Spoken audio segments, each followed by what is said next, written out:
Oh my God, Meta Platforms just reported their Q2 results and they are nothing short of spectacular. In this video, we will go through all the reasons why I think you should be excited about Meta's results. We'll also go through the reasons why this stock is up nearly 34% year to date. We'll take a look at some news items as it regards to Meta, especially their approach towards open source AI, something that they differ themselves compared to something like GPT-4o. And then when we get to their technicals, we'll see this one has been channeling sideways over the past, call it 2 quarters, but you are seeing a pop in the after hours. We'll see whether that can be sustained or not. Hey guys, hope you're doing well out there. It's time to check in with shares of Meta Platforms. And boy, as I was prepping this video, this print really just had me surprised by how good and stellar these results actually are. And for a company that's still at just around a 23 times a forward earnings multiple, not overly expensive for the results that this company just posted. Their Q2 revenues came in at $39.07 billion. That was good for 22.1% growth year over year, beat estimates on Wall Street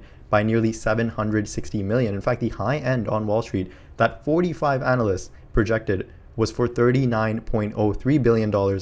Meta came in higher than that at $39.07 billion. So as we look ahead to Q3, this company will probably put in a number well higher than $40 billion, if not maybe surpass $41 billion. That is a huge milestone. And then as we get into Q4, which is the holiday quarter, which Meta really thrives on, nearly $45 billion expected there. The high end is for $47 billion. Really, I wouldn't be surprised if Meta comes in much closer to that $47 billion number. What's even more surprising, apart from just a massive revenue beat, is how big their bottom line beat was, as GAAP EPS came in at $5.16, a beat of nearly 40 cents compared to the average Wall Street estimate, which was at $4.78. So they were expecting 60% growth. Meta putting a number far higher than that, probably closer to 70, in fact 75%. So again, as we get to the Q4, the estimates likely will have to be bumped up, at least on the midpoint, maybe not on the high end, but yeah, I can see Meta putting a number, I'd say closer to $6.50, if not nearly $7 for a bottom line EPS figure in that Q4. And certainly that is sending shares higher by nearly 6% in the after hours. On top of that, you basically had every other KPI over at Meta churning in the right direction. Family daily active people, that is basically the number of people on a daily basis using at least one of their family of apps, came in at 3.27 billion.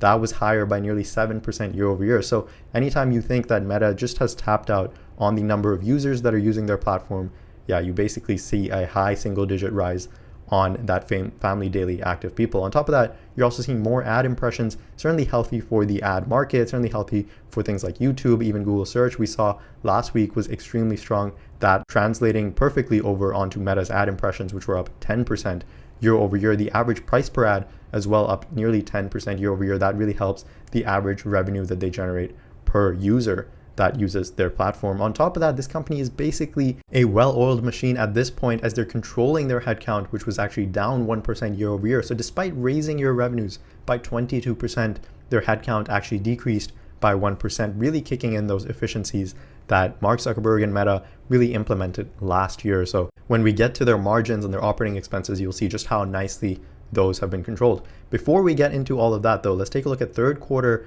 guidance that this company provided for 38.5 up to $41 billion in top line revenue. The average estimate was near $39.18 billion. So again, Meta coming in basically in line to what Wall Street anticipates, but I certainly wouldn't be surprised if they come in with another huge beat, probably closer to 41, if not higher than $41 billion, as they're guiding for that on their high end. And that was really what Wall Street expected on their high end as well. And so certainly that third quarter guidance is in line to maybe slightly better than what Wall Street anticipated, also probably propping up shares in the after hours. They still expect full year total expenses to come in between 96 up to $99 billion. That is unchanged from their prior outlook. What they did change from their prior outlook though is CapEx spend, as they now expect nearly 37 up to $40 billion. The prior outlook was for closer to 35 up to $40 billion. So probably expecting a bit more CapEx spend. And that is due to the building out of those data centers and really supporting those large language models that Meta is investing heavily in. Now, when we get over to the segment revenue, everything looking pretty much as you would expect with this company. Look, the advertising revenue is chugging right along. You have family of apps posting $38.7 billion in quarterly revenue. That was significantly higher than last year. We were at 31.7 last year. We just added on nearly $7 billion to our family of apps advertising revenue. On top of that, the margins in that business is nearly at 50% as you generate an operating income at $19.3 billion. Yeah, I want to point that out. That is operating income. That is not gross income or gross margins. That is the income you generate by just operating that business unit. So when you pay out your cost of sales, when you pay out your employees, your R&D, your sales and marketing, all of those expenses go out the window and you're still left with $19.3 billion by just running Instagram, Messenger, Facebook, and WhatsApp. So that's certainly exciting for Meta. You have a very high margin business continuing to grow at a very, very nice clip. Now, what you do also have is Mark Zuckerberg's pet project, Reality Labs, continuing to bleed just large amounts of money. So on $350 million of revenue, which is basically pocket change, it's essentially a rounding error over at Meta. They lost nearly $4.5 billion in operating income. And so this just makes me think, if Mark Zuckerberg really didn't have the idea of Reality Labs, and if he really didn't want to spend money on this pet project and you just exclude Reality Labs from this company altogether, if you pretend like this part of the business didn't exist, they would have nearly $19.3 billion in total operating income. But in reality, what you have is a $4.5 billion loss on your Reality Lab side, bringing your total operating income down to $14.8 billion. And look, investors are willing to give this company a pass like they have over the past year to date, like they have over the past 1 year, as long as the advertising business continues to chug along. And I certainly do agree with that. As long as advertising remains strong, yeah, Mark Zuckerberg can really do whatever he wants on the Reality Lab side. But it just makes me think, if this part of the business wasn't here, yeah, this company would actually be far more profitable than they are today. The margins would be far higher on this business, and simply the operating income, the net income would be far higher as well. And so would the stock, in my opinion. So that's just something to think about. The Reality Lab segment just isn't really going anywhere. Meta did say the Ray-Ban glasses continue to be strong, but I highly doubt that. Now, this news coming out today, Meta agreeing to pay a $1.4 billion settlement towards a Texas biometric lawsuit. So this is in claims that Texas alleged that Meta was capturing biometric data through its facial recognition technology, and they were really misusing user data on Facebook due to the purpose of face tagging. That's through a feature called tagging on Facebook. So certainly $1.4 billion, not, I'd say, pocket change for Meta, especially when you're posting $14.8 billion in operating income. Certainly $1.4 billion is meaningful, I'd say, at least to some extent, to this business. It isn't a wildly expensive lawsuit, but still a lawsuit nonetheless. And in fact, previously in 2021, Meta also agreed to pay $650 million to the state of Illinois over some similar allegations. So I think these states are just realizing, yeah, companies like Meta, like Microsoft, like Google, they can just squeeze a bit more in terms of lawsuits and settlements out of them. And certainly they have the right to do so, especially when these big techs misuse the handling of that data. And so this $1.4 billion will be paid over 5 years by Meta, and it is the largest settlement obtained by the state of Texas. And I think now that they've realized they can do this, yeah, I think they'll continue to do this, and it'll probably just increase the price tag on those settlements moving forward. So I think Meta has realized that that's the price to pay on the way they at least use their data and the intentions that they have with their data. Now, Meta unveiling the largest version of the Llama AI model as competition heats up. So this news coming out late last week. Meta releasing the Llama 3.1 model, which is a 405 billion parameter model, which is the biggest version of their own large language model. I'm pretty sure it's the biggest version of any open source AI model out there, and certainly competition with companies like OpenAI, which is of course backed by Microsoft, and competition from companies like Google certainly is heating up, and these companies continue to spend just an exorbitant amount of money building out their data centers in order to train those models. Now, the Llama 3.1 is the first frontier in open source AI modeling. This was in a post written by Mark Zuckerberg. We won't go through all of it, but I think I'll go through some of the important points that at least I think are worth mentioning. So he did say, in addition to having significantly better cost performance relative to closed models, the fact that the 405 billion parameter model is open source, it will make it the best choice for fine-tuning and distilling smaller models. So I think a couple of things to break down in that statement. First of all, he said it has better cost and performance relative to closed models. I think I certainly haven't seen the performance metrics where they sort of compare one model against the other. I think Llama certainly will hold its own compared to something like GPT-4o, but what I want to dig into is the significantly better cost compared to closed models. In fact, Zuckerberg did mention that the 3.1 model can run at roughly 50% of the cost compared to using closed models like GPT-4o, then that's for both user-facing and offline inference tasks, which offline inference tasks is really referring to on-device usage of these models, which I think is the way forward, at least in terms of how consumers will likely interact with these large language models. So I think the fact that he can mention that their own Llama 3.1 can run at roughly 50% of the cost compared to models like GPT-4o, certainly that's a good point to mention. And I think that's probably one of the reasons why a organization or a company can choose to prefer to use Llama 3.1, simply because the cost that they would incur running those models, could be significantly less. And then the other thing he mentioned is that the open source model makes it better for fine-tuning and distilling smaller models. And I think this is actually the more important point, the fact that different organizations may not have a use for a nearly 405 billion parameter model. That's certainly a large language model, but maybe if you need only 70 or 80 billion parameters, you can sort of tune that down and make it smaller to your needs and to your specific services as an organization. And I think that could be one of the bigger reasons why a company could choose to prefer to use Llama 3.1 instead of going down the route of training their models on something like GPT-4o, simply because that is a closed model. You're sort of locked into how OpenAI and those developers at OpenAI sort of develop that closed model. Now, the other thing he mentioned is that Llama 3.1 will have support for an additional 8 languages and allow for the boosting of other models as well through Llama's output. So again, I think just stepping into that open source framework, certainly we know from Meta that they are very open source forward, as they've developed technologies like React, like GraphQL, which are just widely used by developers across the world.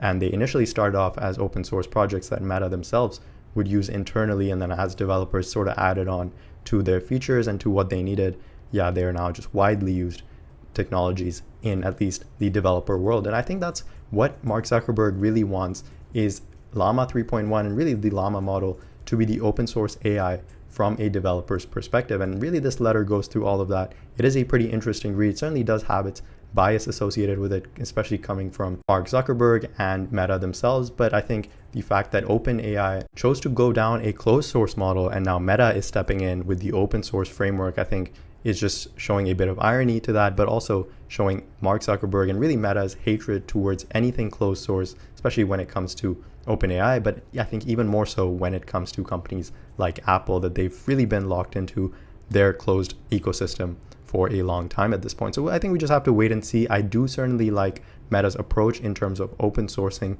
LLMs, and especially Llama 3.1. If the performance and especially the cost can be comparable, if not better, associated to closed source LLMs, I think that could be one of the big reasons why companies and other developers will choose to develop on the Llama 3.1 model instead of GPT-4o. Now, this news coming out earlier yesterday, I believe Meta AI data centers hold nearly 600,000 NVIDIA H100 GPUs. So certainly when we talk about the large language models Meta is developing, those aren't done on thin air. In fact, you need nearly 600 NVIDIA H100 GPUs. This was revealed by CEO Jensen Huang from NVIDIA in a conference on Monday. And so look, 600,000 NVIDIA H100 GPUs certainly aren't cheap. I certainly expect Meta to continue to invest in more GPUs as they build out their data centers. And then later this year, in fact, in 2025, you'll have the rollout of those Blackwell GPUs by NVIDIA, which will likely be significantly more expensive, but in fact, significantly more powerful, that I think all these big tech companies will scramble to get their hands on. So that CapEx spend certainly looking pretty high. But as we've heard from all of these big techs, as long as they can get an ROI on that at some point down the road, it could be at least extremely meaningful to these companies. Here, what I want to point out is the operating margins now up to 38%. Previously in the same quarter last year, we were at nearly 29% operating margin. So this company just chugging right along in terms of the advertising business. The Reality Labs still, I think, weighing on it, but that's something investors, including myself, are willing to give a pass on. In terms of the statement of income, we have that $39.07 billion in top line revenue. Look at how well our costs are controlled over at Meta. Your cost of revenues coming up to $7.3 billion last year. We were at $5.9. Your R&D also taking up just a little bit, up to 10.5, up from 9.3 billion same time last year. Your marketing and sales actually ticking down pretty substantially, down to 2.7 billion, and then your G&A also coming down to 3.6 billion. So you held your costs and expenses in check, allowing those operating income to come up to $14.8 billion. Our net income coming in at 13.4, nearly 13.5 billion, almost doubling from same time last year where we were closer to $7.7 billion. On top of that, this company reducing those shares outstanding, they have significant amount of cash flows and well are just simply doing a pretty big buyback. In terms of a balance sheet, this is one of the better balance sheets you see from big tech, nearly 32 billion in cash and equivalents, another 26 billion in marketable securities, bringing your total current assets at right around 76 billion, and you balance that off by right around 73 billion in total liabilities. So they have almost more current assets than they have all total liabilities. Debt coming in right around $18.3 billion. Again, nothing I think should be overly concerned about this company. Extremely well capitalized. They have begun to pay that dividend, which is key, at least when it comes to how much they are willing to spend on the Reality Lab segment. From a cash flow, nearly 13.5 billion in net income, we add back some depreciation and share-based compensation, we get to operating cash flows of nearly $19.4 billion. That is just a large amount of operating cash flows on a 6-month basis, basically at the same run rate of 38.6 billion in operating cash flows. Now, like we spoke about, this company having to invest significant amounts of dollars into the CapEx spend for those data center buildouts. And so $8.1 billion in the most recent quarter over the last 6 months, nearly $14.5 billion. A lot of that likely flowing down to NVIDIA for those hundreds of thousands of H100 chips, still leaving them with nearly $9 billion in free cash flow, which, look, they're using nearly 6.3 billion of that towards the buyback of their stock, which they've significantly bolstered from last year. You also have that dividend payment that has recently started over the last 2 quarters, and then the rest sort of just gets added on to your cash pile. So everything looking as you would expect over at Meta, just a very, very well-oiled machine generating large amounts of operating cash flows and then large amounts of free cash flow as a return. And in fact, you're seeing shares being rewarded in the after hours up nearly 4.25%, up to $494. So we'll see where this one trades out as the conference call goes on, but I think this one will likely continue to head higher, if not channel sideways. I really think that the results over at Meta were fantastic, but this company had been run into these earnings quite significantly, and so it's just taking a breather somewhere between $450 all the way